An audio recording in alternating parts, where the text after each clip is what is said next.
Hello, everyone, and welcome. This is Roy Evans of the Jericho Broadcast Networks, and I am here with Mr. Darren Reed, who is the Senior Vice President of Stride Professional Development. Darren, how you doing today? I'm doing well, Roy. Glad to be here. All right, well, thanks. So let's start off by telling the folks a little bit about what Stride Professional Development is. Yeah, absolutely. Stride is the nation's leading provider of online education in the K through 12 space. We were formerly known as K-12 Inc. and are over 2 decades in the space of providing free virtual online education across the nation to students, no matter where they are. We've since changed our name to Stride because we've done expanded beyond the K-12 space, though that's still very much what we do as a priority. What we've also done with the Stride Professional Development Center is we've leveraged some of our expertise over the past 2+ decades of supporting schools and students and educators, teachers, principals, and we are trying to innovate, the way professional development happens for educators, and that we're doing that through the Stride Professional Development Center. Gone are the days where it's face-to-face only PD. It's episodic professional development. It's professional development that's not necessarily relevant to what teachers and educators need right away. So the Professional Development Center is designed to solve that challenge with some unique and innovative ways of delivering content. All right, man. Well, listen, we are super excited here at the network to be engaged with you all and helping to provide this opportunity for teachers all across the country, and especially those teachers that are coming from our HBCU backgrounds, because we know that education was always one of the stalwarts of most HBCUs in this country. They all had teaching programs, and that's what a lot of them were founded for. So there, let's talk a little bit about those special programs that you guys have for the teacher. Yeah, absolutely. And I think, Roy, you hit on the very important point. Right now in our country, we're facing probably one of the greatest challenges, of our teaching corps that we have in many, many years. And that's around this teacher shortage. A lot of teachers are exiting the profession. Just based on tenure, they're retiring and moving on, and then you have, our existing teachers who are being taxed and stressed, particularly post-COVID, with increasing demands, challenges that they're facing in the classroom, and a host of other issues that they struggle with. And we need good teachers, and we need to support the teachers that we have. So the two things that we're doing is that we know first-year teachers, among all teachers, are among the first to leave the profession within the first 5 years. I think they do at a 44% rate, which is just scary to think that folks are, graduated, want to go in the classroom and make a difference, but, feel like they need to leave within the first 5 years because it's so challenging. So we want to support them. Obviously, as a new teacher, your school that you work where you work your first year, the district where you work, there will be some professional development support to assist you. But we want to go a step further. We want to help every teacher in the country get off to a strong start to their first year and have some stick-to-itiveness, to help them get through that first year. So we're offering a year free access to the Stride Professional Development Center. It's a ever-growing online database of courses that will help them in a variety of different ways. Classroom management, targeted instruction, and a host of other things. And the content will continuously grow. Again, it's just another resource that allows them to sharpen their practice, to feel like they're supported, because the research says that teachers are leaving in large part because they don't feel like they get enough professional support. So we really hope that helps new teachers. So again, this is for any new teacher who just graduated in the country. All you have to do is go to our site and sign on using the Teachers Win discount at checkout. Also, we have another campaign where during Teacher Appreciation Week, we gifted all teachers in the country, no matter where you are, 6 months free Professional Development Center access. But we're doing a special thing through our partnership with the BCSN and our HBCU graduates, and also the schools that you work with. We want any teacher in the country who through our partnership gets access to the Professional Development Center, and they get 6 months free using the BCSN 23 passcode at checkout. Again, our goal is to support and get as many teachers on the site feeling supported, to really help them succeed and have some success, not only for them, but obviously for our kids and the communities they serve. So Most definitely. And Darren, listen, we are super excited again to be a part of this. My mother was a teacher. My aunt was a teacher. I have my best friend is a teacher. So we Absolutely. understand. I've worked in the school system for years. So I understand the resources that are needed. I understand why a lot of these teachers do take the time and they sit there, and after going through college, they're like, you know what, let's do something different. Yeah. So we're happy to be a part of this to help you guys change that. So ladies and gentlemen, here's all you guys need to do. All you need to do is take a look and go to the link that's right below us right now and see what you're going to do. You're going to see two links on the page now, just to make sure. The top one takes you to their professional development page, homepage, that'll let you know about some of the things that are happening there and the things that you have access to. Go to the second link that says teacher appreciation. That'll take you directly to the content page where you can sign up and get your free year if you're a new teacher, and your free 6 months if you're an existing teacher. Let's show them how we utilize resources, and we make sure that we take time, those folks who are HBCU alum, and use this. And let's see what Stride has to offer. We're excited about it. We know you will be too. Darren, is there anything else that you'd like to say to the folks?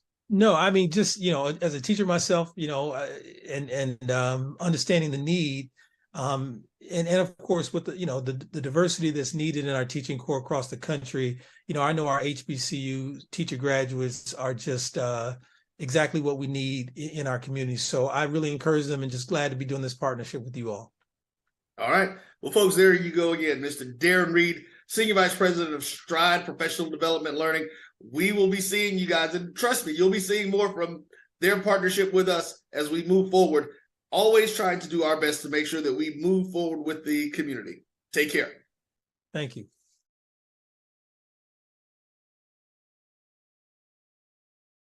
When it comes to professional learning, teachers deserve better. From the leader in online learning, Stride brings you the Stride Professional Development Center, an on-demand library of mobile-friendly courses that gives teachers choice and flexibility, allowing them to learn anytime and anywhere. Our dynamic courses provide bite-sized learning and help educators advance their knowledge while also gaining professional development hours. It's time you take charge of your learning. Visit us today to get started. If you think all pads are exactly the same, think again. This is Always Ultra Thins reinvented with the Always Triple Protection System.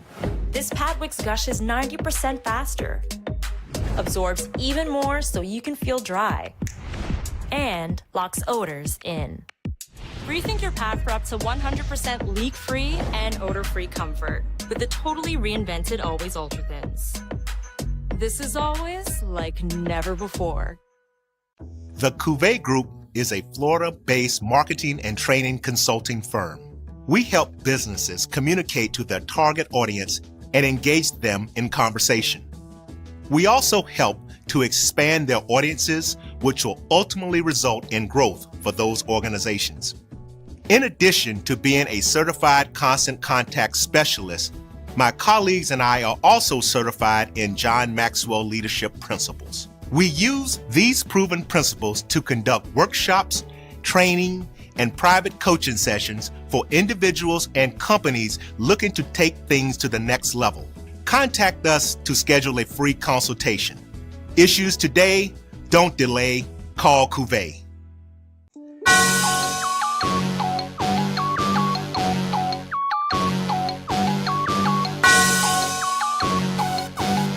Yeah. I love my HBCU, and boy, I love it, I love it, I love my HBCU, and man, I hope my team they won one, I hope my team they won one, yeah, man, I hope my team they won one, I hope my team they won one, I tune into the HBCU Sports Lab to see if my team won or lost. If they lost, I'm quiet as a mouse, but if they won, keep tab, I'ma do the dab, yeah. Dr. Cavil, he know what he be talking about. Mike and Charles, they know what they be talking about. They compress the analytic data with the hip hop. If you know them like I know them, they gon' tell you if your team, if they want a lot, and who the ball. So listen to Professor, yes sir, and pay attention, cause he gon' teach a lesson. This is Dr. Cavil with Inside the HBCU Sports Lab with Mike Washington and Charles Bishop. Mike Washington is still on assignment, but we're going to get you all your information in terms of Inside the HBCU Sports Lab. We'll get into some mid-major basketball talk. Might even provide some updates on some games of the major division to think about this week if we get a time to get into it. With that being said, Charles, I see you doing your 50-year anniversary with Public Enemy. Yeah. Got a little Public Enemy gear, one of the greatest hip-hop groups to ever don the stage. So I had a little bit of merch that came to me over the Christmas holidays that I had to show off today. I like that. 50+1 now. Good stuff. Yeah. Good stuff showing up, closing out the year. With that being said, let me formally talk to everybody and say, welcome to episode 477 of Inside the HBCU Sports Lab radio show and podcast. 477 is the countdown to 500. The show that's covering the sporting HBCU dash for all things HBCU sports for institutions large and small, from the NEI to the NCAA. We share insights and information on the HBCU sports culture and the HBCU athletic aesthetics to facilitate the story of HBCU athletic programs and the business of HBCU sports. I'm your host, Dr. Kenyatta, Cavil, along with my co-host, Charles Bishop. We're filming from our home studios and sending a signal live, Caseway's 1230 AM studios, with the Texas Radio Hall of Famer, Ralph Cooper, beautiful home at Texas Southern University from Houston, Texas. As we get going, we will have a guest coming in here. Herbert will bring in after our first segment. He's what we call in our HBCU basketball analyst. So he's a specialist on HBCU basketball. He's going to take you a tour around all the conferences. And we're going to let Charles mix it up with it a little bit, ask him some questions, get his knowledge and his thoughts, who's hot, who's not maybe, what to expect for these weekends as we are in the first week of conference play for the major division, multiple weeks for the mid-major division, so a lot of stuff going on. I'll tip out my top 5, Charles, and I'll get to see what you say, which is always important. But since we got a guest, we'll let him weigh in a little bit, maybe give him a little shine, see what he thinks about before we get too deep far into this, and see if we'll be able to welcome him back. We just want to make sure that he's on his P's and Q's. We'll see his talent on display. With that being said, Charles, what kind of news, HBCU of the Week news, has you excited or has you pondering? What mood are you in for this HBCU week as we travel past Hump Day? Well, we got a lot of stuff going on in HBCU news, but I'll start with what's on the script so far. So we got South Carolina State coach Dennis Berry. He names his assistant coach. This coach does from HBCUsports.com. As new South Carolina State coach Dennis Berry has named several assistants to his staff. And this is a statement from Coach Berry. I'm super excited about the men we have joining our coaching staff. This is an experienced staff with proven track record. They have won at every level of football and coach NFL players, all conference players, as well as all Americans, while winning championships throughout their entire career. This staff can recruit, retain, develop players, and ultimately ensure that they graduate. We chase the A's, B's, and championships and degrees, said Barry. They also are great teachers and great human beings. So those guys that will be on his staff, Jonathan Williams will serve as Barry's offensive coordinator and quarterback coach, while Jordan Odefer will serve as defensive coordinator, linebackers coach.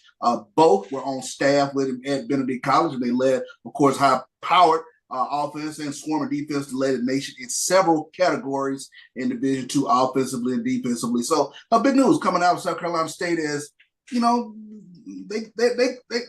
to the next phase. They're name of the system, so they got the coach, and so they know how to move on. Yeah, they know how to get a coach and move forward. So. Yeah, that sounds difficult. Go figure. This time of the year, for some reason, it's been a little difficult for a couple of people to get a coach. I don't know what it is, but hey, I'm just saying. Yeah, great point. But I do notice that you can't get away from football. So since it is what it is, yeah, I will ask you this: you notice all the folks getting in the transfer portal from Benedict and heading down the road, if you would, to South Carolina State? What are your thoughts on that? They got a nice little pipeline, and as well they should. So we'll see if those guys can make a transition from playing over at Benedict to South Carolina State. But when you got a talented base of guys to go ahead and, that's the initial foundation for the recruiting piece, and you know what they bring to the program, why not bring them on too? Before I get into some basketball news, I do want to ask you this and get your thoughts on this in all seriousness.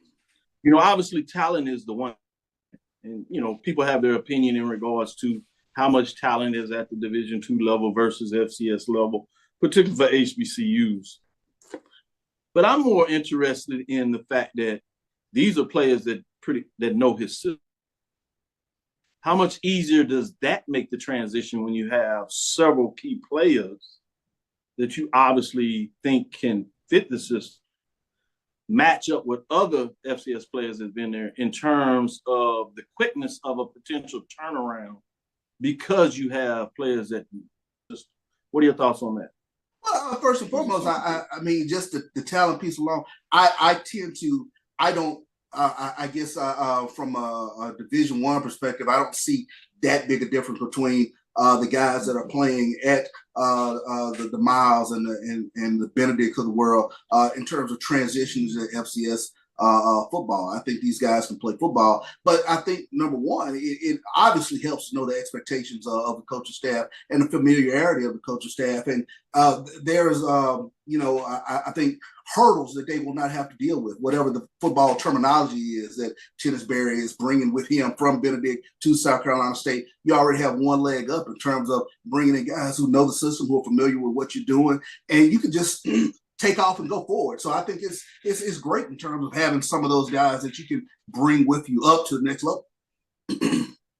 Well, you know, we talk about some folks can't make football hires or whatever that means, or at least doing their due diligence. We'll give them that. They're doing their due diligence.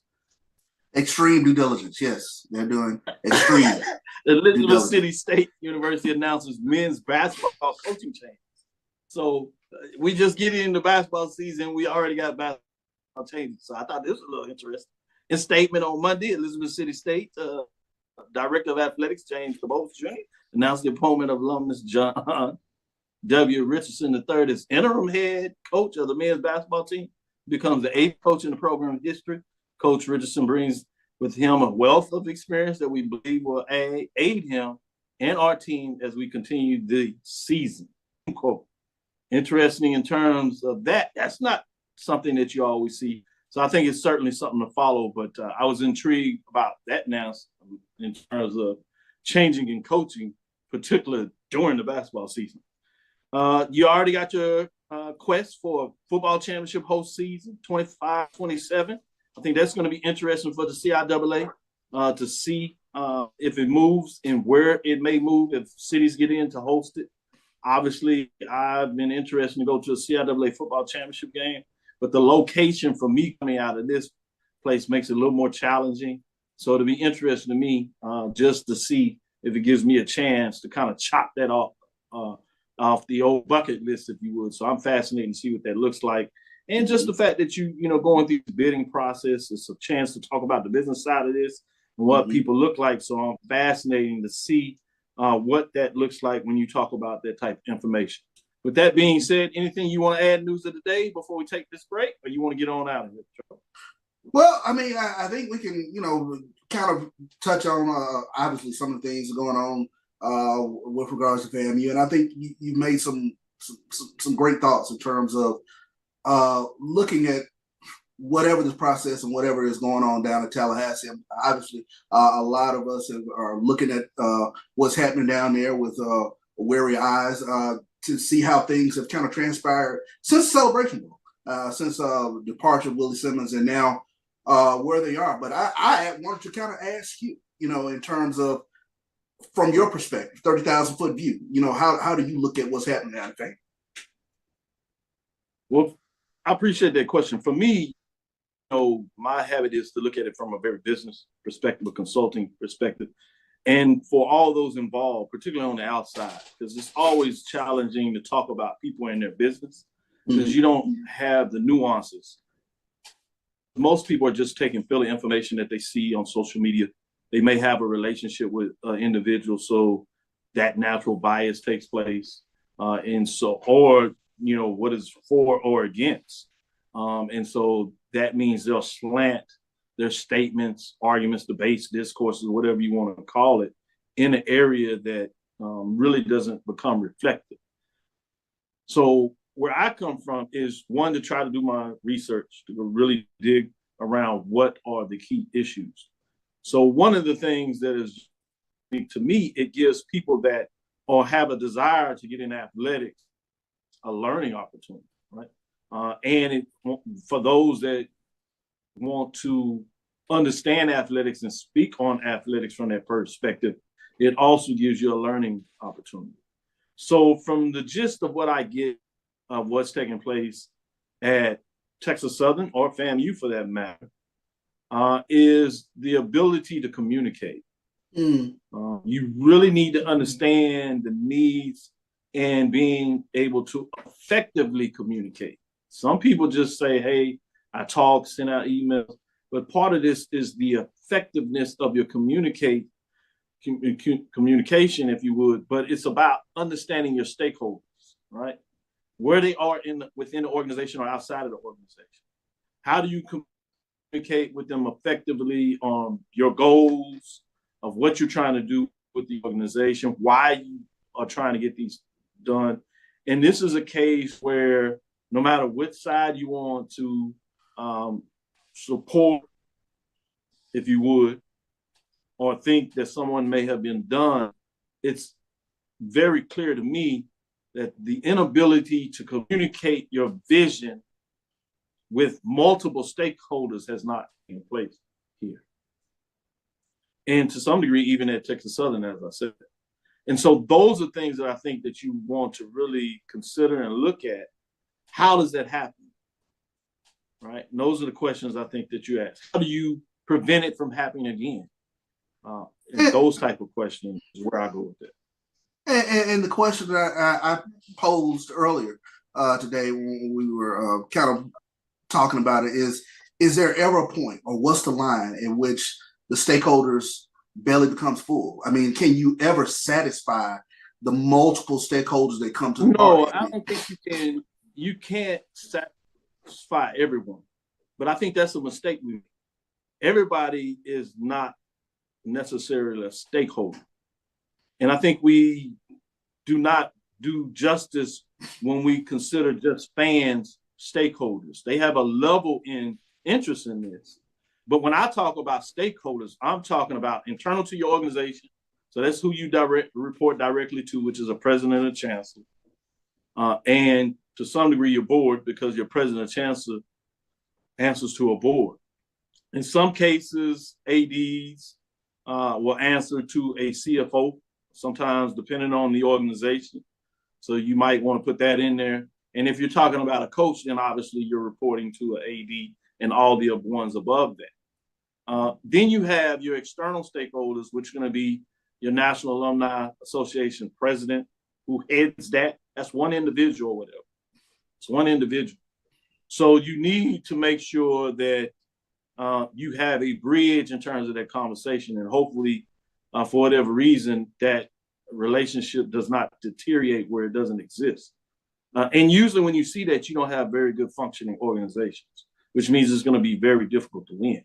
You can do stuff, but most organizations where you look across the board that they have the most success, there's a communication to those stakeholders, including booster groups, right?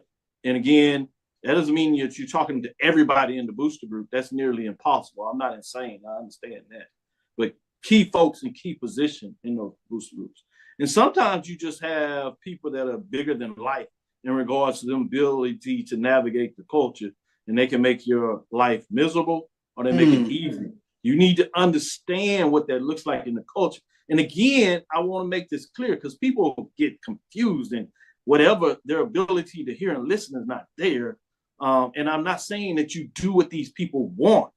I'm saying that there needs to be a line of communication in regards to laying out your plan and you being receptive to hearing what they have to say, right? That's a difference between not hearing anything or not effectively talking to people and communicating your vision.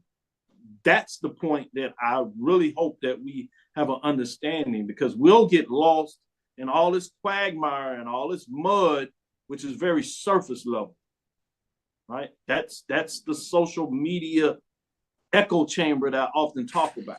And we allow that to dictate the vision that we have and what we hear, and we get lost in these minute conversations of going back and forth, and we're not really listening. It's, for example, it's in a relationship where you have an individual that is talking to you. You're so in a debate, a dialogue, that you're trying to get your point across that you don't listen. Mm-hmm. Mm-hmm. You're in trouble when that happens. You know, listening is an effective tool that people that have success have the ability to do. So let me follow that up and ask this question. Key stakeholder brings their thought process of what they think is a good candidate. How do you navigate as an AD? I appreciate that, but come on, really? Come on. You can't give me that. Yeah, I mean, I get what you're saying. And I've had the pleasure, and I won't tell names because it's not fair to them, but I've been around multiple ADs, multiple VPs, multiple provosts at different institutions at different times in my life that have been shown me, and I've listened and heard them being very effective about how to listen to somebody and effectively say no. There is an art in that too. Sure. It is amazing to me at times. And I've seen some people that are so good at it, the person that got told the no actually goes away happy. That's an effective tool. It's one of the most crazy things I can ever see. Because I'm like, I'm amazed. I'm like, how the heck you do that? I'm talking about the person coming in extremely disgruntled. Sure. Mad. If we just gonna put it on the street. Person calm the person down, listen to everything, didn't tell the person the answer they wanted to hear, sent them on the way, and the person was happy. So don't tell me it can't be done. I've seen it, I've lived it. To be real with you, I've done it. No doubt. So let's go to our next break and get on the other side. Thank you for those questions. I think hopefully our listeners had a chance and maybe take a little something away from that. Let's go to our first break and we'll come back on the other side. As technology continues to bring changes to the world of education, it's time we also reimagine teacher professional development. Gone are the days of one-size-fits-all learning that can only be accessed at a specific time and place. The Stride PD Center is an on-demand library of mobile-friendly courses that allow educators to learn anytime and anywhere. Our dynamic courses provide bite-sized learning and help educators advance their knowledge while also gaining professional development hours. The best professional development plans are those that include a level of flexibility and choice for educators. Whether you're a teacher, school, or district, visit us today to take charge of your learning. It's never too early to plant the seed, to share the tradition, and instill a sense of pride in your HBCU with your little ones. HBCU Pride and Joy Children's Boutique helps you share your school spirit with a wide selection of adorable kids apparel and accessories officially licensed from your favorite HBCU. Visit hbcupridejoy.com and follow us on all social media at HBCU Pride Joy on Facebook and Twitter. This is Brian Fulford. AD Drew and I are co-hosts of the BCSN Sports Wrap. We talk about all things related to HBCU athletics. From the games, teams, coaches, and fan interest stories, we cover it all. You can find our shows on Facebook at BCSN Sports Wrap, YouTube at MyJBN Online, and everywhere you listen to podcasts like Anchor, Spotify, Google, and Apple Podcasts. You can also find the show on the Jericho Broadcast Network's app. Make sure to download. We look forward to you joining the conversation and being a part of the show. I'm returning to Clinton Paris, and Tampa's my community. I grew up here, went to school here, and my wife and I make our home here. What makes Tampa special are its people. So when I represent someone injured in my community, it's personal. Call my office and speak to a real lawyer and not some referral service. I will fight the insurance companies to get the settlement that you deserve. At the law office of Clinton Paris, we take the pain out of being hurt. Since 2002, Empowerment Resources, Inc., a nonprofit organization, has empowered more than 1,500 youth and adults in Duval and surrounding counties. Through its programs, Journey into Womanhood, Girls Mentoring, Life Skills for Teens, and Parenting Education Coaching. To get involved with programs, volunteer, or donate, visit www.empowermentresourcesinc.org. Follow us on social media, facebook.com/empowerment.resources and instagram.com/empowermentJAX. Compress the analytic data with your hip hop. If you know them like I know them, they gon' tell you if your team, if they wanna law, and who the ball. So listen to Professor, yes sir, and pay attention, cause he gon' teach a lesson. This is Dr. Bill with Inside the HBCU Sports Lab with Charles Bishop and our guest, the HBCU Sports Analyst, courtesy of HBCU Nightly, Herbert Seward. Welcome to the show. Guys. Man, it's I gotta say, man, it's an honor to be on this show. Anybody that's ever followed HBCU athletics, HBCU culture, and if you don't know about Dr. Cavil, I just don't know where you've been at. Yeah, Man, I mean, the check's in the mail, man. Appreciate it. I mean, it's a real, for somebody that has followed HBCU athletics, been immersed in the culture of HBCUs in general, like I have, it's an honor to be on the show, for real. And so I appreciate it. You're good. You no matter what you say about the poll, we're bringing you back. You dropping all the news. Let's get back into it. Let's get in this top 5 of the poll rankings. Herbert know what he's talking about. I told you he was a HBCU basketball analyst. Look at him. He's already getting it done. Let's get into those dropping out. Nobody this week, so we can run through this pretty quickly. In terms of those receiving votes on the women's side, this is the top 5 programs. We're going to give you the top 2 of those receiving votes. Miles Golden Bears, the Lady Bears there. Tuskegee Lady Golden Tigers. The Lady Bears come in at 9-1. They are 6-0 undefeated in conference play early part of the season. The Tigers right behind them. That's last year's Dr. Cavill's HBCU mid-major division women national champions. The Golden Tigers are back at it at 8-3, 5-2, just outside of the top 5. You said with those records, man, what does it look like to be in the top 5? Well, let's see. At number 5, we have Virginia State, the Lady Trojans, 13-1, 5-1, 51 points. They stay at number 5 coming out of week 0. At number 4, you have the Russ Lady Bearcats, and that's the Virginia State Lady Tigers, I should say, out of CIAA, as many of y'all know. Russ Lady Bearcats out of the Gulf Coast Athletic Conference, 13-3, 5-1. We have a colleague that comes on HBCU Sports, HBCU Nightly, I should say, during the football season. He's putting in work right now, and he had, along with the head coach, he has the Lady Bearcats at 13-3. Bring us to number 3. Maybe a surprise or something. Kentucky State Lady Thoroughbreds, 11-2, 7-0, won first place vote, 60 points. There's just something about the thoroughbred names that make me nervous when you talk about on the women's side, but it's the mascot. At number 2, Xavier, Louisiana, gold. The Nuggets are 9-2, 6-0, undefeated in GCAC. Won first place vote, 74 points.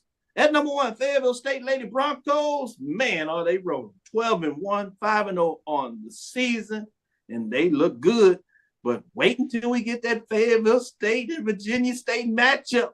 That's the one I got my eyes on early on. We'll see if it lives up to it and give you some dates to start looking out for it. Before we go to our guest, Herbert, Charles, what are your thoughts on the top 5 mid-major for the women? First and foremost, shout out to the Russ Lady Bearcats.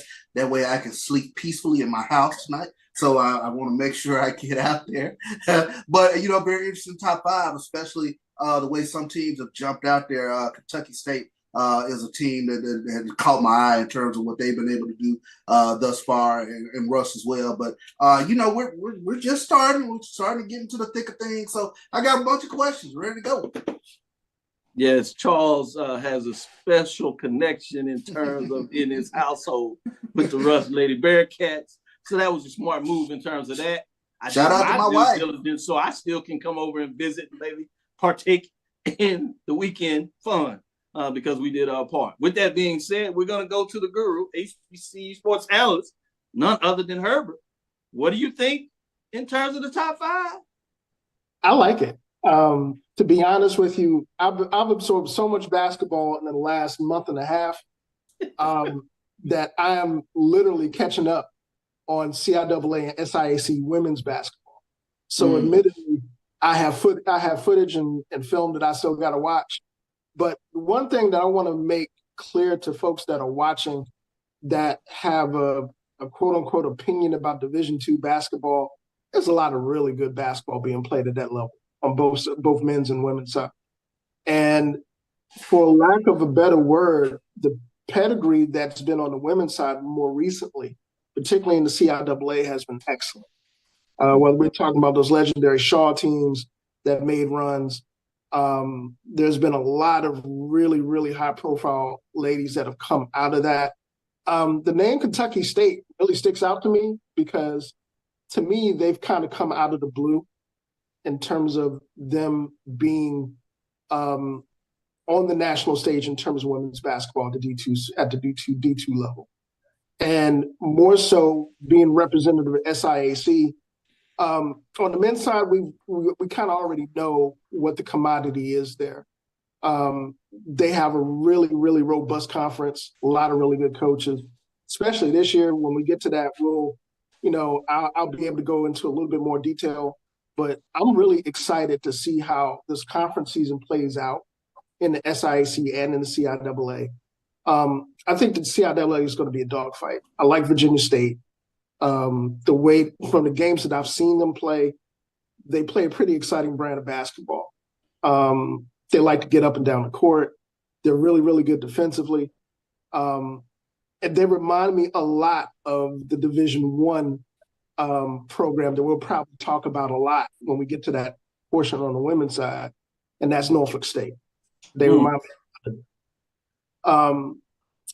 It's really exciting to see this process play out for the women, especially at the D2 level, because again, it's a brand of basketball that we don't get a chance to see often in terms of visibility in comparison to everybody else in HBCU basketball.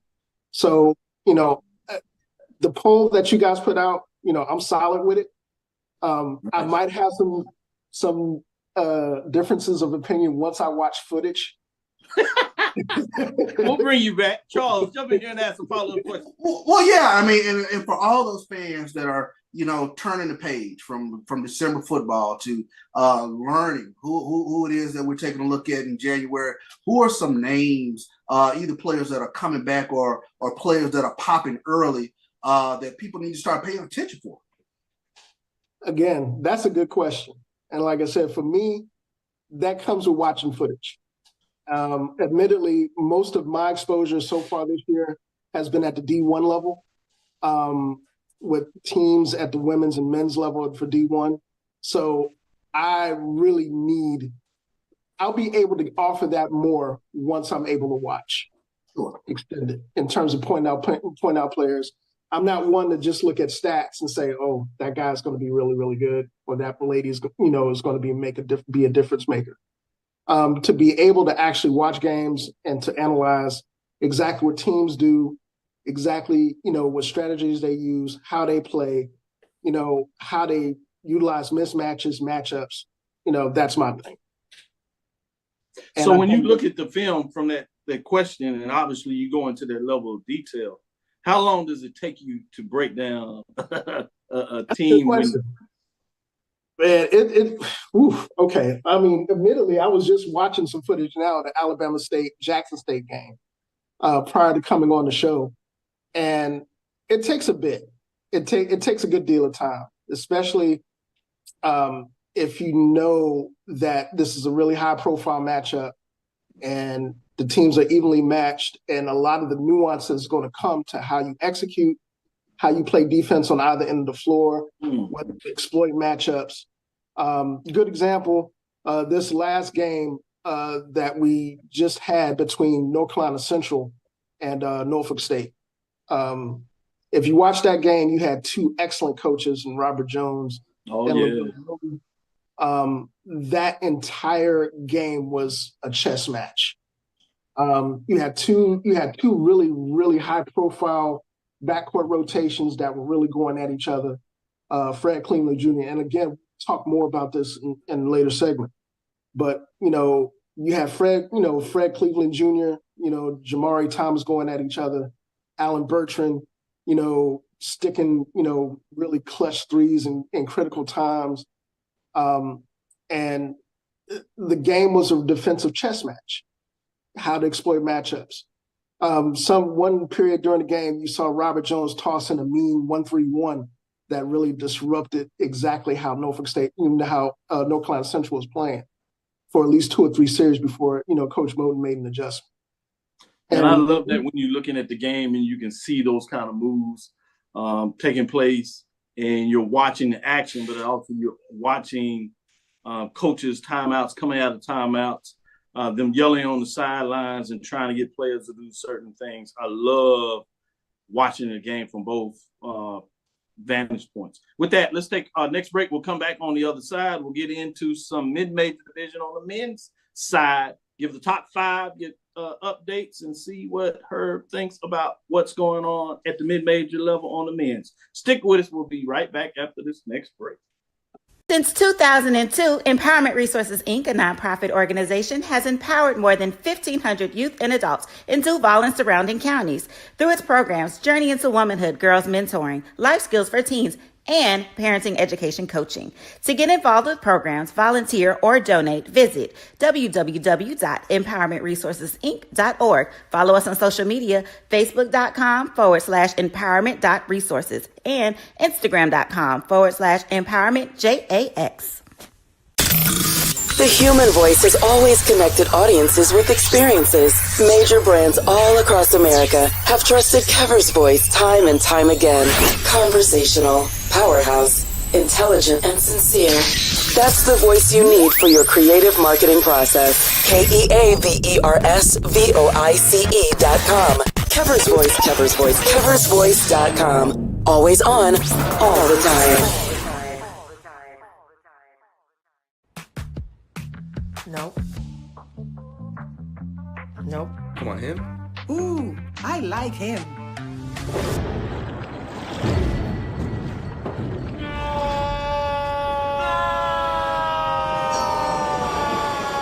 Quick, the quicker picker-upper.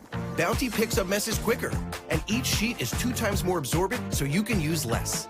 He's an 8. He's a 9. Bounty, the quicker picker-upper. From novice to aficionado, find yourself here. High quality cigars plus personal customer service. Slow Burn is Waco's only mobile cigar lounge, featuring a meticulous, curated collection of premium cigars. Visit our website, www.slowburnwaco.com. That's www.slowburnwaco.com. Back. It's time for the 2024 Urban NerdCon. Join us in Atlanta, Georgia, April 26th through the 28th at the Cortland Grand Hotel. Special guests include Underworld creator Kevin Grievous, Gary Gray from Fairly Odd Parents, from Nickelodeon, Giovanni Samuels, the Science Machine Michael Green, the Sci-Fi Sisters, and from Spaceballs and Star Trek Voyager, Tim Russ. Hi, I'm Tim Russ. Join me April 26th through the 28th at the Cortland Grand Hotel in Atlanta, Georgia for the Urban NerdCon. Our heroes, our villains, our stories, everyone con. I'll see you there. Live long and prosper.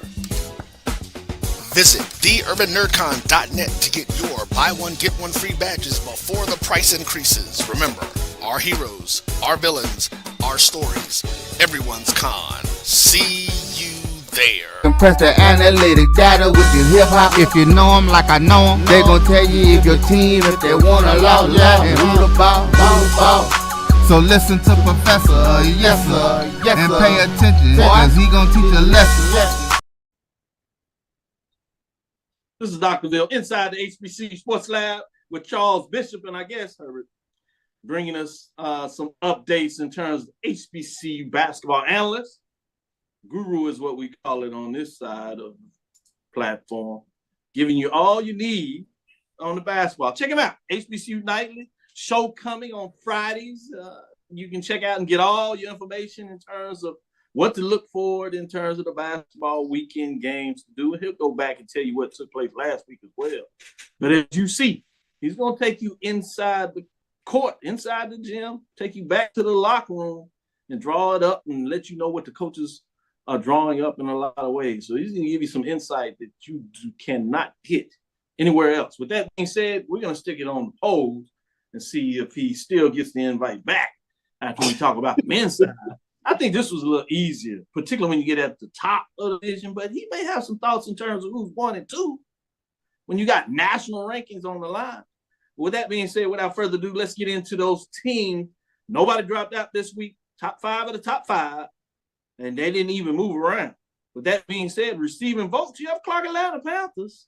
Man, they started out undefeated with some big non-conference wins against top-ranked teams. But they get into conference play and stub their toe a little bit.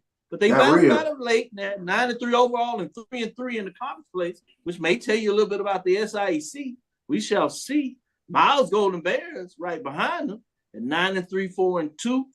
Miles Golden Bears had a tough matchup with one of the teams in the top part of the poll. We'll see what that looks like because we're going to go to the CIAA for number 5, which is Winston-Salem State Rams, Stephen Gaithers Rams. They're in the top 5 this week in week number 1, 11-3, 5-0, 4-7.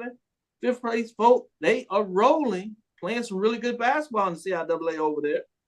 At number 4 is Xavier Gold Rush, Louisiana. Top 25 NAIA program sitting at 9-2, 5-1.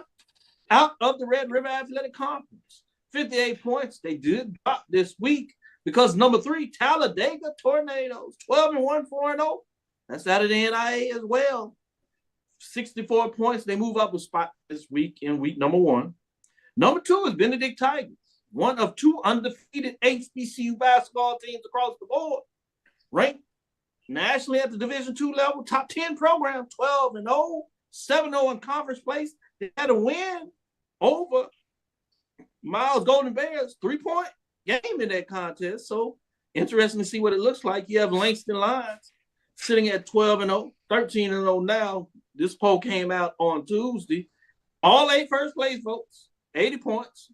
Some people say maybe they should give some of those first place votes to Benedict Tigers. With that being said, we're going to go to our guest. Herbert, what are your thoughts in terms of what's taking place as Langston Lions sit in the top of the rankings as the number 2 nationally at the NIA level? I should add that, but please jump in here. I'll start by saying, and I think I said this earlier on Spaces for HBCU Nightly, that and on the dark, Lord Elon's Twitter webs or whatever he's calling it these days. There's one legit national championship contender, in terms of mid-major basketball for HBCU basketball, and that's Langston. Langston, you look down that roster is not a typical NAIA roster. That roster is chock full of not just Division II, but Division I talent. If you took any one of those kids in, the first 10 of that roster, the starting 5 and the 5 coming off the bench, and put them at a CIAA program or SIAC program or, any number of mid-major programs at the D1 level, they not only look like they would belong, but they would, really establish themselves as really productive players. And Langston's coach, Chris Wright, is, to me, I'm really shocked that he hasn't gotten a call from other places. He had a national championship run with Talladega, and the fact that they're in the poll now, and that culture that he built there at Talladega, he's pretty much transplanted at Langston. Anybody remember a couple of years back, those guys, were in the national championship game against Loyola of Louisiana, I believe. And they almost pulled it out. They had an incredible run through the tournament, ran out of gas probably in the last 3 minutes of that game. He had a lot of talent on those Talladega squads. This Langston squad is comparable to that. And I don't say that lightly. Those guys have a real legit chance of winning that in the NAIA national championship. Charles, you got a question before I ask you your thoughts. Yeah, so the obvious question is, what is it that Langston does so well? And it kind of dovetails into what my question is who is this year's Tougaloo that made it run last year? We're looking at Langston being a team, but what is it that they do so well, and who are the names that we need to start paying attention to? They pressure. They pressure a lot. They remind me again a lot of what Chris Wright was doing at Talladega. They're powered by guard play. In the games that I played, they've gotten a lot of balanced scoring from throughout their lineup. There are some folks on the roster, let me bring up the roster here real quick, that really stick out to me. One of the things that really, gets me in terms of their roster is their interchangeability. If you look at that team in terms of how they play defense against, their rivals, you look at, the starting lineup, 6'3", you'll have a 6'7" guard in the lineup, a forward that normally, you would expect to play on the post or play three, but in some cases you'll have Majak Kuloff run point. You'll have him run sets where he's actually initiating play. They get a lot of production throughout their bench as well. And I think from the games that I've watched of them this year, again, they hang their hat on their ability to pressure and to get out in transition and to get really good primary and secondary shot opportunities. They also score well from the arc, which is, if anybody's watched college basketball and throughout, the last couple of years, being able to score and shoot from behind the arc is like platinum. And it's quite literally become a staple for how people play basketball at the college level these days. One other squad that you mentioned in the poll, Winston-Salem State, kind of does the other way. They hang their hat on defense. They're 11-3 this year. Those guys, are about as tough a defensive squad as you're going to find in the CIAA. And the CIAA this year is a little bit different than it has been in past years. You look at Division North and South. Normally you have traditional powers like Virginia State, Virginia Union. And more recently, you've had, some tourney runs from Lincoln University. You're normally used to seeing those schools have better records than what they have now. But if you look at the conference this year, all the winning records are in the South. And that is a testament to how much parity and how much talent is kind of spread out in the conference in general. It also tells you the job that Winston-Salem State has done remaining consistent, because the South has been pretty rough this year in terms of, competition. Herb, let me ask you a question in terms of the SIAC Saville. Which one you see as the deepest on the men's side? This year, I think Charles has a follow-up. Yeah. This year, I'd have to say the SIAC. Just from the squads that I've seen, first, you can't discount Clark, Atlanta, and Benedict have done. Those guys, that makes that league extremely top-heavy. Again, Benedict, I got a chance to see that game against the college in person, and those guys are legit.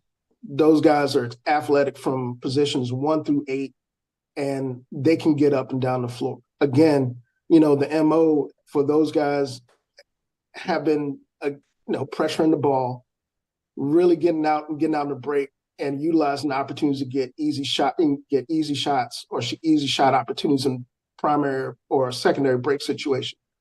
But when you slow them down, they can execute in the half court. They've got 1 or 2 cats that can really create off the dribble, that can really create shots for themselves and others. And they hit shots. which is something that, again, is at a premium in college basketball. Yeah. Let me ask you a question. Oh, go ahead. Yeah, let me ask this question. Is it too early or too early to start circling matchups? I mean, I see that Benedict goes to Clark this weekend. But is it too early to kind of tell, or can we kind of start circling some matchups like, hey, this is a game you need to pay attention to? Not at all, especially in the SIAC. That return visit for Benedict and Clark is going to be a barn burner. If I'm not mistaken, they played at Benedict first. It's going to be home and home, so they're playing at Clark this time. Clark is tough at home. Anybody that's seen Clark or Morehouse play in that classic matchup, or seeing Clark play in general, they're tough at home. Tuskegee's tough at home.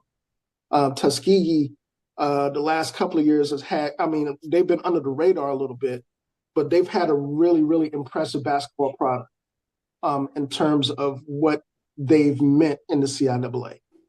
Return matchup with Miles is going to be a showcase matchup. I think has done an excellent job with that program. Again, that's one of those coaches where I'm surprised he's still at Miles, given there were some vacancies, and other places that he could have moved to.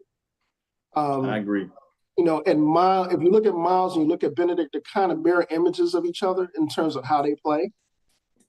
They're tough defensive. I think Miles is a better half-court executing offensive team. But for this year, I think there's certain things that Benedict does that really kind of set them apart in terms of how they execute offensively and their ability to turn people over. Not just with the press, but in half-court situations. They play passing lanes extremely well. They're extremely quick.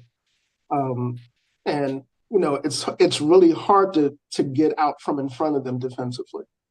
If you got guards that are trying to get into the lane, to create opportunities for others, it's legit hard to get to really shake them. Conversely, that rematch with Benedict and Miles should be fascinating. Miles went to Columbia. That was back in December mid-part, and there was a 70 to 67 contest, to give you some indication of what you're talking about, Burners. And as Charles alluding to, as we want to see if we can keep you for one more segment, talk a little bit about the major division. But Charles, before we do that and get in a break, I did want to give your opinion on my top five. I don't want you to escape out of here without being able to give your thoughts, making sure that I'm good to go with my top five on the mid-major division for the men.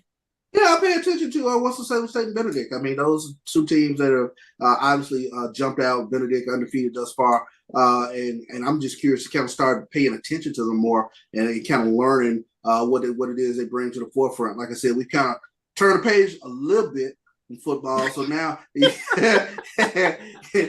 starting to kind of pay attention to what's going on, especially at the mid-major level, and of course at the major level where we started getting into conference play a little bit now. See, Herbert, I tried to give you some love, and they still want to turn the page back. Stick with me right back after this break. My football head.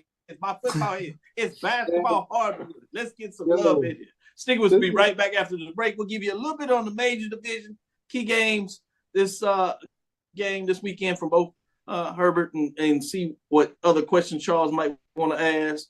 Then we'll close it out. Stick with us. We'll be right back after this next break. Itchy, squirmy, scratchy, family not getting clean?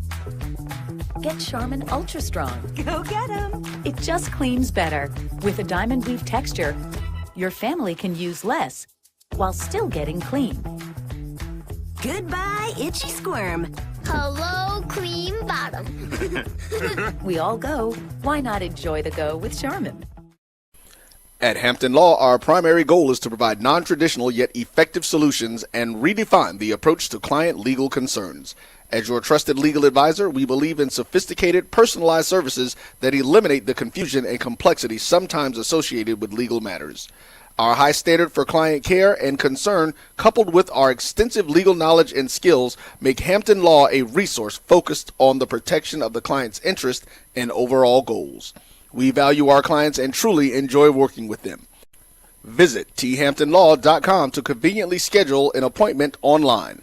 Tamika Hampton Esquire, 1631 Rock Springs Road, Suite 336, Apopka, Florida, 407-494-1471. thamptonlaw.com. Nope. Nope. Come on, him. Ooh, I like him.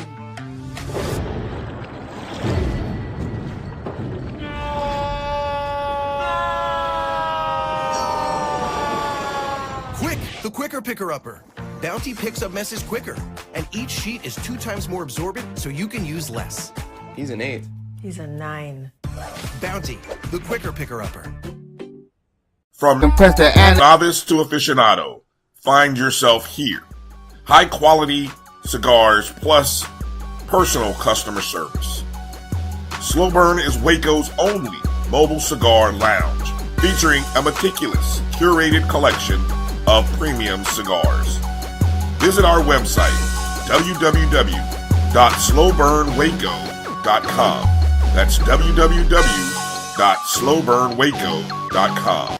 Press the analytic data with your hip hop. If you know them like I know them, they gon' tell you if your team, if they wanna lose, and who the ball.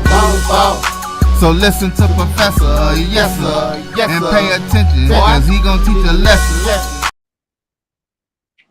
This is Dr. Will with Inside the HBCU Sports Lab with Mike Washington, Charles Bishop. Mike Washington is out on assignment, but we got an HBCU analyst, basketball analyst with us today. That's Herbert Seward the third. I'll get that third on there. I like that. Those Roman numbers there. Sounds nice. You know, my son is the second. We call him Deuce. Shout out to Deuce out there as he's getting it done as well. With that being said, let's get into some of the major division. I know you actually got a game that you're kind of keeping your eyes on tonight that you wanted to talk about key matchups. I told everybody on Tuesday we got bonus basketball this week because of the Martin Luther King weekend. The conference and the coaches worked together to put a couple of games on Thursday such that Alabama State and Alabama A&M could play on Monday, Martin Luther King holiday, and they could go down to Mobile and get that done, which means we get bonus basketball on Thursdays. With that being said, before I ask this question, I want to sneak this in there.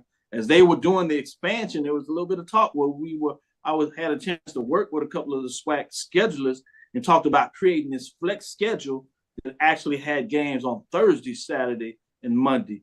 You talking about being able to, especially now you're getting into television, I wonder if that will be something that will be reconsidered going forward. This is example what it looks like in terms of 2 games on Thursday. Which one is the one that you want everybody to keep their eye on? Well, tonight, I think there's one game in particular. That's Alabama State and Jackson State and Montgomery.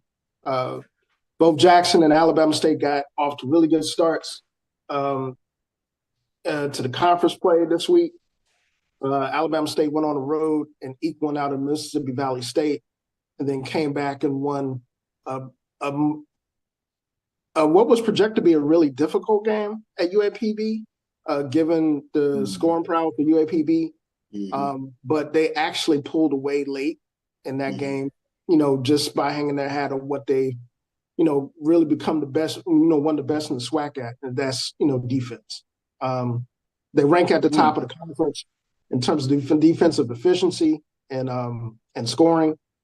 And I got to say, what Tony Matlock is building there right now is he's starting to get the types of players that he wants to get in there, and you can kind of see the vision of what he wants. He pressures a whole lot. The team is extremely long, and they don't turn the ball over at all. They still could be refined a little bit more in half-court situations, but one of the biggest acquisitions they picked up in the transfer report was an NAIA All-American transfer, C.J. Hines. Point guard, dude is legit, and that goes to say for folks, and I hope that the kids that are watching this show understand that you can play at pretty much any level. If you can play, people are going to see. Whether you're playing at the NAIA level, whether you're playing at Alabama State, whether you're playing the SWAC, MEAC, or any other place, within collegiate athletics. If you can play, somebody's going to see. I think CJ, for that team to acquire him, and Alabama State had a pretty impressive recruiting and transfer portal class in its own right. But he's been a key. He's been a catalyst for them. He's transformed how they play in terms of, how fast they push the pace, the decisions he makes with the ball. He's a lead guard in his own right, and he's really effective scoring at all three levels. And again, he doesn't make mistakes with the ball. He's really rock solid in terms of running an offense, penetrating when he needs to, and protecting the ball and not turning it over for easy opportunities going down the court. Charles, I know you had a question you want to follow up. Yeah, I want to follow up. Talking about Alabama State, Jackson State tonight, and you mentioned CJ Hines, but Jackson State, very talented team. Tell me a little bit about Chase Adams, because he seems to be the straw that stirs the drink for Jackson State's basketball team. Near triple double against Alcorn this past weekend, but great matchup in terms of CJ Hines and Chase Adams going at each other tonight. Yeah, Chase Adams brought a smile to your face when he mentioned his name. He's like, this one of the best point guard matchups you're going to see. Chase Adams a dog, point blank. Again, you're talking about point guards that are effective lead guards that set teammates up, for really good scoring opportunities and can score themselves. And Chase Adams is amongst the best in the conference at doing it.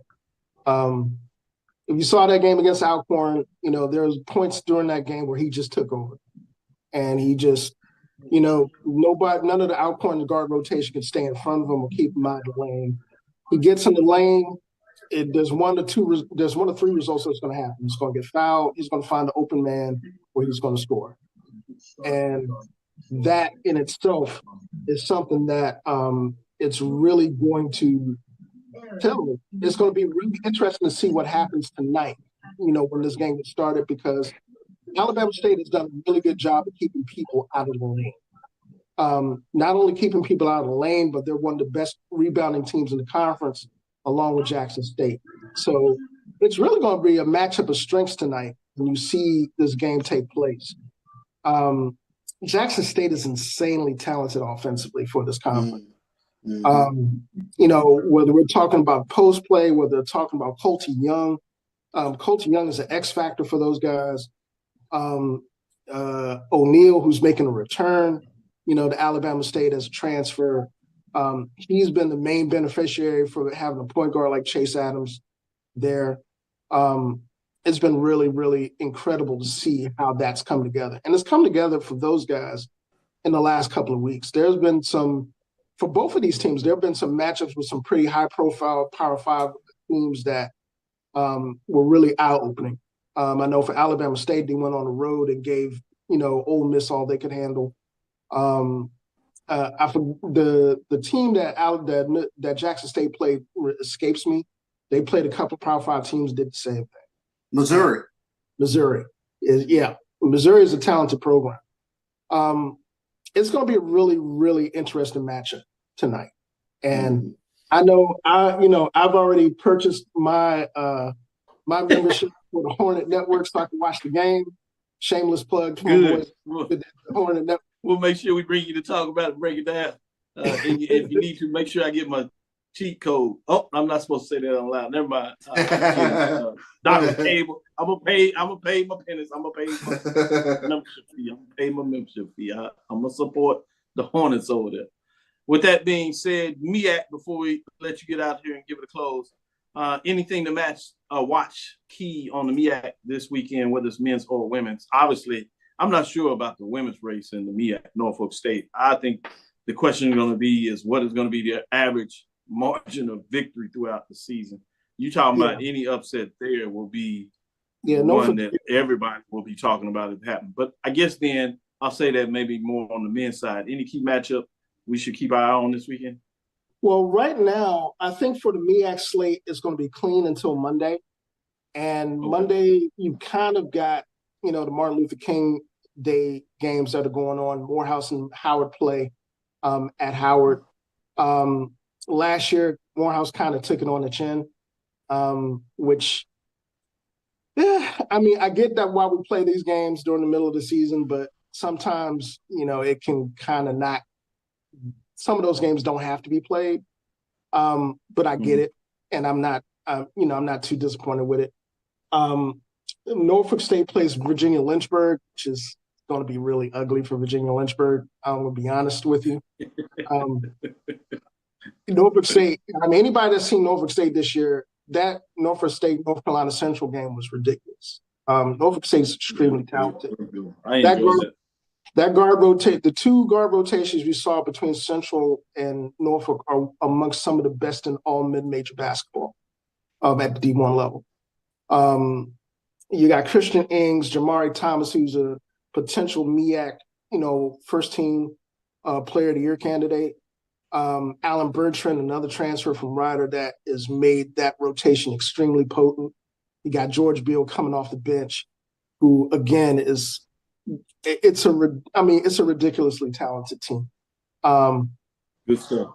One team. Let me get your thoughts on this before we close out and get you out of here and let you get into some of that, because I know you got to make sure you get the kickoff there, and we don't want to interrupt that part of your matchup with Alabama State and Jackson State, and Charles is going to get on me to do what he needs to do, check it out as well.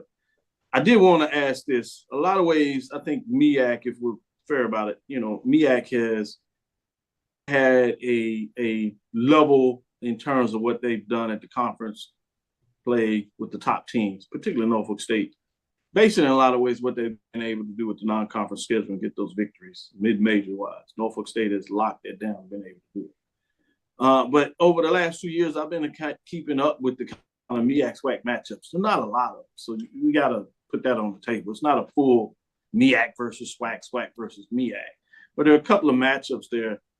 I just want to get your general thoughts on what this is, and I know it's not a lot of data to really drive it in, but SWAC had 9 total matchups against HBCUs this year, as well as the MEAC. Oddly enough, it was even. 6 of those games were wins against HBCUs overall, and 3 specifically in terms of MEAC matchups.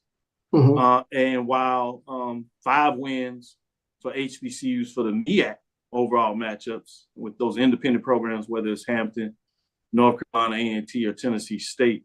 And we'll bring you back maybe to get in a little bit about the independent programs, whether it's A&T on the women's side, Tennessee State on the men's side, and let you break that down. But the MEAC had 2 wins against the SWAC. So the SWAC went 3 out of 5 against that. Most of those neutral site. You did have one game that was at a SWAC arena and the other one at a MEAC arena. But what are your thoughts about those matchups just in general? And would you like to see more of them, I guess, is really the fundamental question. Absolutely. I mean, me personally, I think there should be a SWAC MEAC challenge every year, honestly. That's something that both conferences could really benefit. Yeah. I mean, you see other conferences do it, whether it's the Big East, the ACC, the Big 12, and the SEC. I mean, the fact that the SWAC had I wouldn't say a challenge, but had, a partnership with the Pac-12 last year that really benefited the SWAC. That was, to me, was really out in terms of some of the matchups that we saw. And I want people to really understand that a lot of what we see out of HBCU mid-major basketball at the D1 level is completely contingent on scheduling and what we have to do in terms of scheduling to, quote unquote, keep the lights on, to do a whole bunch of other things that are more so program maintenance things than anything else.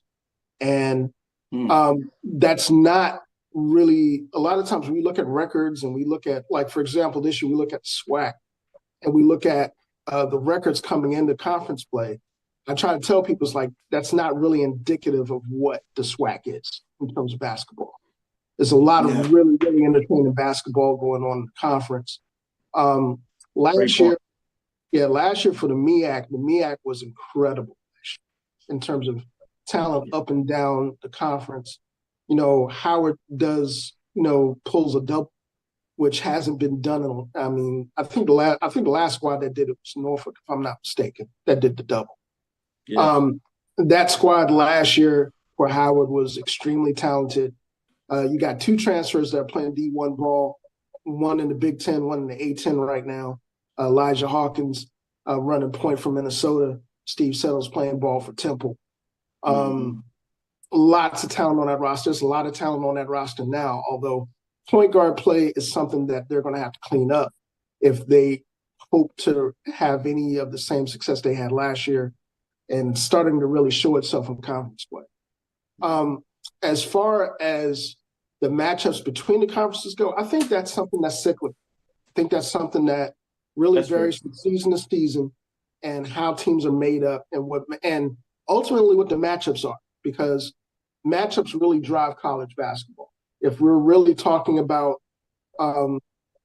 conferences versus conferences, it depends on who matches up, where the mismatches are, what the strength of the teams are, and that changes every year. This year, to a game, I think the SWAC teams that were played have been, a little bit more versatile on both sides of the ball, in terms of what they can do defensively, in terms of what they can do in terms of disrupting offense, from, their opponents and taking away the strengths of what their opponents can do offensively. I think I like the way you broke that down. That's one of the best answers I've seen in terms of analyzing MEAC SWAC, particularly for basketball. I'm sure that's both on the men's and women's side. There's so much of it is matchups. And that's the beautiful thing about basketball. And that's why I love having this conversation with you, to be able to get into some of the nuts and bolts that we don't always get to do for basketball. So we look forward to bringing you on regular over every couple of weeks to get into this and what that looks like in terms of the matchups, to do a little more of that, specifically to take down the matchup. I will say this.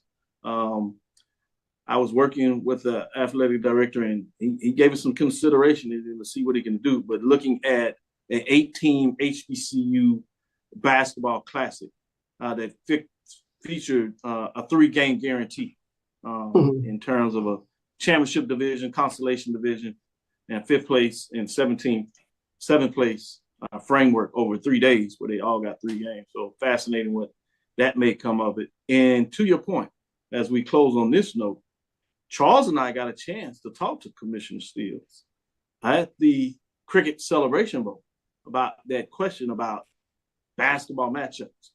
She likes the idea. She was up front with us and said she believes it's coming sooner than later. And so I'm keeping my eye on that. And I'm glad that you brought that up and remind me to bring that to the listeners, to talk about the fact that we might be coming to see some MEAC SWAC basketball matchups in a MEAC SWAC type challenge. So you heard it with Herbert. They're talking about bringing it on. It needs to happen.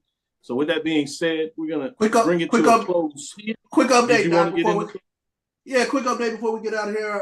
Jackson State, Alabama State ladies side of the ball. Jackson State on top of Alabama State 71-49, a minute 36 to play. Texas Southern transfer Adriana Avent, 17 points for Jackson State tonight. Not surprised. Transfer. In the slightest. That's the women's side of it, right? Men next. Women's side of it, yeah. Yeah, we're talking about women's basketball in the SWAC. That Jackson State UAPB matchup is going to be amazing. Yeah, it will. State Green, Adriana Avent. That'll be a good one. That's going to be must-see TV there. Yeah, exactly. Yeah, Norfolk teasing people out here. Let's see if we can get a couple of these other scores while we into it. We have a Friday matchup with North Carolina A&T and Williams. So, but let's go to the OVC, Tennessee State on the women's side, see what they got going on, to see if they've righted the ship. They sit at 1-3. They're off this Thursday, so they don't jump back into action until Thursday. So as Charles talked about in the SWAC, giving you your updates before we get into the men's action later tonight. We also have the Alcorn State at Alabama A&M, 57-50. That's in the fourth with 4:47 left. And as Charles said, Jackson State is doing what they do over Alabama State with 2:06 left in that game. Jackson State now leads 71-47. Good stuff there. Thank you for listening to Dr. Bill's Inside the HBCU Sports Lab with Mike Washington, Charles Bishop. Make sure you share our podcast with your friends and colleagues. I am Dr. Kenyatta, Cavil, the Dean of HBCU Sports, coming from inside the lab in the College of HBCU Sports with Mike Washington Charles Bishop. Hope you enjoyed our guest, Herbert Seward III from HBCU Nightly, our HBCU basketball analyst. You can catch him on Friday as part of the HBCU Nightly as he does a basketball review, deep dive into it. Check him out on his platforms. You can go to HBCU Nightly. Check him out on Twitter. What's the handle there, Herbert, on Twitter where people can follow you? The Twitter handle is HHL Seward 3 on Twitter. And the show that you were just referring to is going to be called HBCU Hoops Weekly, Herbert Seward. That's going to be first episode is going to be next Friday at 8 p.m. Eastern Standard Time. And we're going to have some pretty good guests. I got a couple of colleagues. My boy, Coach Payne, Live for Hoops, which is, she's going to be locking down all the women's hoops.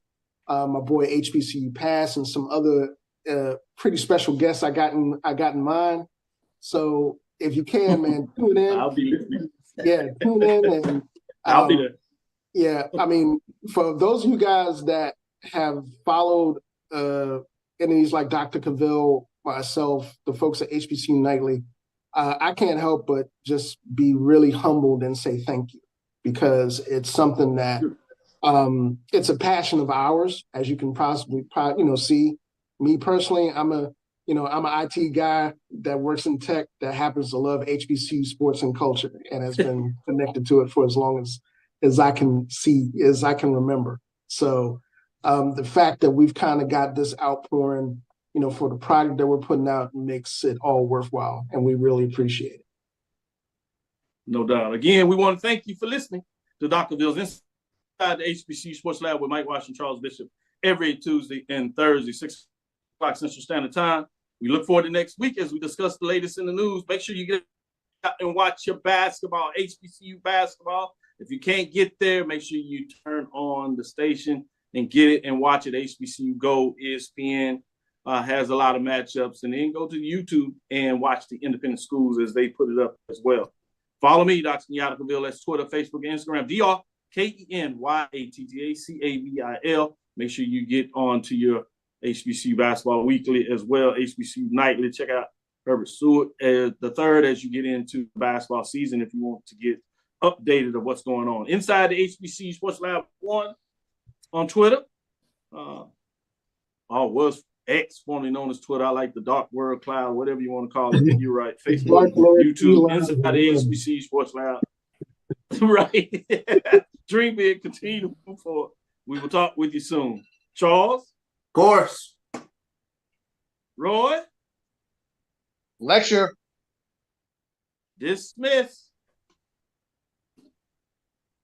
Compress the analytic data with your hip hop. If you know them like I know them, they gon' tell you if your team, if they wanna lose, and who the ball.